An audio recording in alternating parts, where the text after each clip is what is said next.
On this AVNation special, we sit down with Bren Walker as she previews her keynote for June 17th AV3 event. You can find out more about AV3 at AV3event.com. She'll be talking about the mobile experience and personal AV experiences. All that and more next on this AVNation special. The network for the AV industry. What are you listening to? This is AV. This is AVNation. This is AVNation. This is an AVNation special, previewing AV3 with Bren Walker. It's Tim Albright with AVNation, the AVNation special, taking a preview of AV3, our event, virtual event happening with VIXA and our friends over at AV Network and SCN, System Contractor News. With me today is Bren Walker from Kierkegaard. She is a partner there, and she is going to give us kind of a preview and overarching of her beginning keynote. Welcome, ma'am. Thank you. Welcome. I'm happy to be here. Thanks for having me. Absolutely. June 17th, you get to see Bren for the entire segment. But first, if people aren't familiar with you, how did you get involved in AV? Where have you been? You've got a very impressive resume and background. And how did you get involved in Kierkegaard? Thank you very much. I'm a relative latecomer to AV in that I've been at Kierkegaard for just 8 years. Some of my colleagues have been at the firm for 20 and 30 years. This is a field that's highly specialized and people tend to stay, particularly if they get to work in the performing arts as we do. I began my career working in the music industry. I spent a decade working at labels like Island, A&M, and Virgin Records. I was an artist and repertoire director, so it was my job to be a talent scout. I went out, found bands, and made records and toured quite a bit. So I've been in a lot of venues. I've had a lot of experience with venues. I've had a lot of stripes from touring experiences and being on the road and dealing with AV systems. And after I spent 10 years in the music industry, I spent a decade working in Silicon Valley. I started a digital music startup. My first client was Napster. I also worked with MySpace, Facebook, and a number of different platforms on digital music integration. Did e-commerce initiatives, and spent some time working in mobile apps. So I produced the first mobile app that was advertising supported in Apple's store. It was an app for the Lenovo sponsored for the Olympics. I went on to do mobile apps for MSNBC, Motor Trend, different magazines and news partners, television broadcast. Over the course of my career, you could say that I've been a producer of sorts. I've produced different things. I like to think of myself as a catalyst. I try to make things happen and to make change where I can. I joined Kierkegaard in 2013 as a strategist to help them with the change in ownership from the namesake Larry Kierkegaard to the next generation. And that turned into an examination of what that business was all about. That business was founded on working with symphonies and with the schools of music on concert halls and venues that were natural acoustic. Some of my colleagues might even say that there was a period of time where AV systems were a necessary evil that they tolerated. Now, everyone recognizes that we're a generation of digital natives coming up now. Our generation, those of us who are professional in the field, if we haven't taken to what's going on with technology, we're finding ourselves left in the rearview mirror. So we have to be forward-looking to be in this field. And technology is dominating what's happening in the performing arts in terms of the future and innovation. It gives us the most potential for what artists can do next within a space beyond the four walls of the architecture. So I've spent my time at Kierkegaard moving the firm into spaces and projects that have more technology in them, where we work to complement the natural acoustics. They're still going to be as great as they ever were for performing arts spaces, but to expand beyond that and to define the venue beyond the physical venue. So we're focused on the digital venue. That's the 2D experience of live streaming and video, and the 3D venue, which is virtual augmented mixed reality. Well, and talk about that for a second, because it's a fascinating time to be here, right? We've all kind of experienced different intersections and different important times and keystones in our careers. This is another one, right? Where you mentioned the fact that the digital natives are coming up. These folks, Generation Z, whichever generation, but these are the folks who have grown up with the internet. These are the folks who've grown up with mobile devices.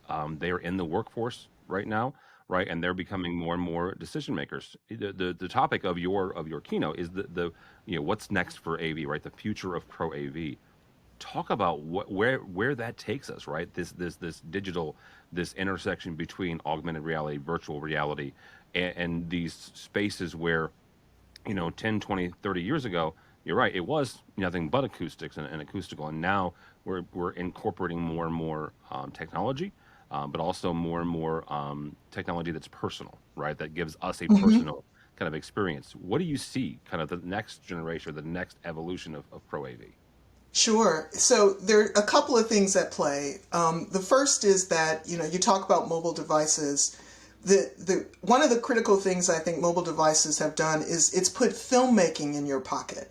So one of the biggest pop artists of our time, Billie Eilish, she writes visually.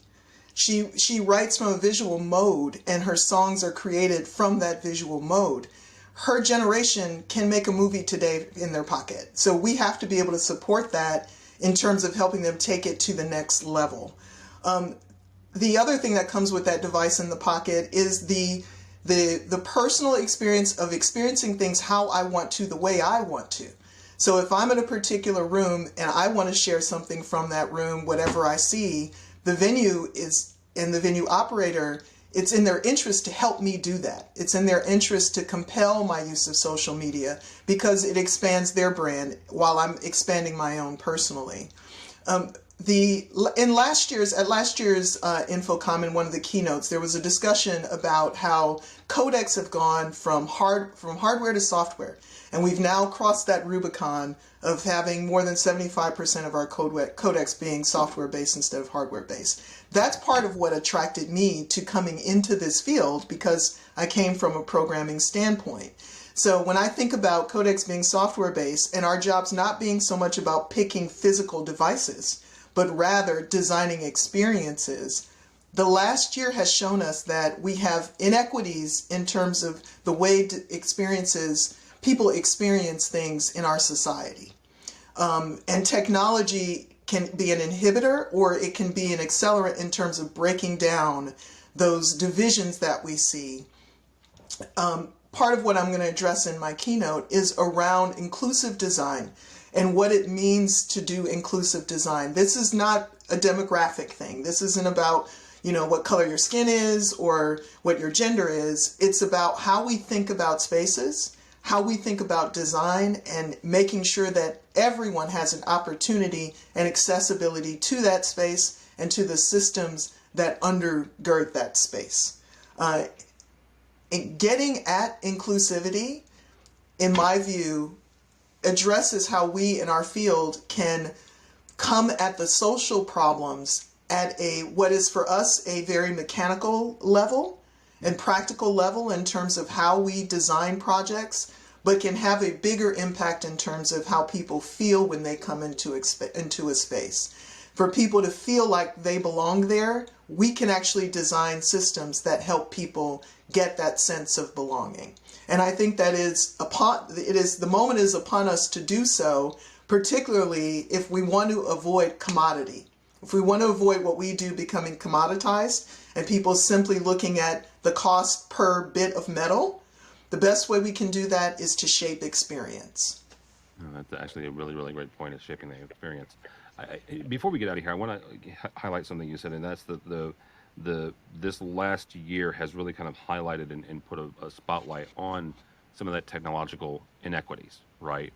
Talk for a second about not just what AV can do, but quite frankly, as society at large. I'm not going to talk globally because different, geopolitical and each country is different. You and I live in the U.S., you're in Canada. Both of our countries, both countries can do different things, but from a local community level, right? I'm in St. Louis, different. In St. Louis is one of those places where there's as much rural as there is, city, dwelling, and then everything in between. what can local communities do to kind of overcome some of those technological inequities and to help those folks who don't have that connection, who don't have that connectivity, or don't have access to certain technologies? I think that it's really with local communities to shift their priorities. You know, in the 20th century, the early part of the 20th century, you had these titans of industry in steel, oil, across manufacturing. And wherever they were, they said, in order for us to be a real city, we've got to have a symphony and an art museum and an opera and a ballet. Today, the 21st century version of that is ubiquitous high-speed internet for everyone and high-speed transportation that gets people from point A to point B across a metropolitan area.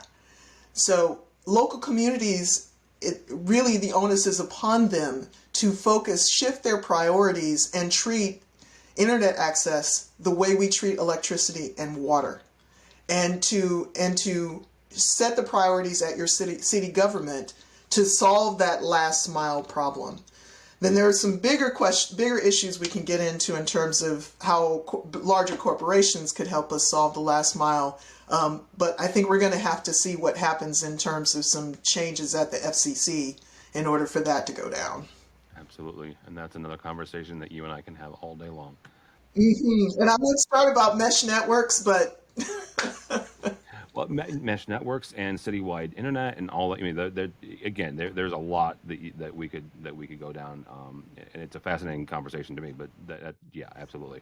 And even just getting people to think about their hotspot technology that they have on their device, and how they might share that, right? Yeah. You know, for if we think about how we used to have projects, there are projects I'm sure that are still going on at an academic level where people share their computing power when they're not using a device. They give their computing power to a project. The old SETI project in the 90s was one of those.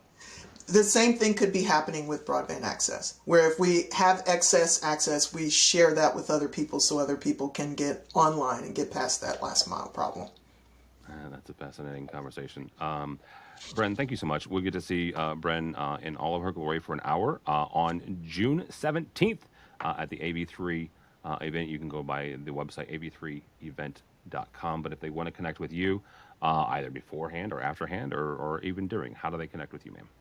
You can connect with me, bwalker@kierkegaard.com. I don't have social media. I just don't have time for it. I used to. I gave up my Facebook account, Twitter accounts 10 years ago, and haven't looked back. You can also find me on LinkedIn, though, Brenda J. Walker. So that's another place. But email is always the best way, bwalker@kierkegaard.com. I look forward to connecting with anyone who's interested. Very good. Bren Walker from Kierkegaard. Again, you can check her out June 17th with me and Megan Dutta and our friends over at AVIXA as well. June 17th is the AV3 event, AV3event.com. You can register completely free. We don't have the CTSRUs quite yet. They've been submitted, but most likely somewhere around 5 CTSRUs, probably 4.5, 4.75. So all that and more at AV3event.com, or you can check out us at AVNation, avnation.tv. That's avnation.tv.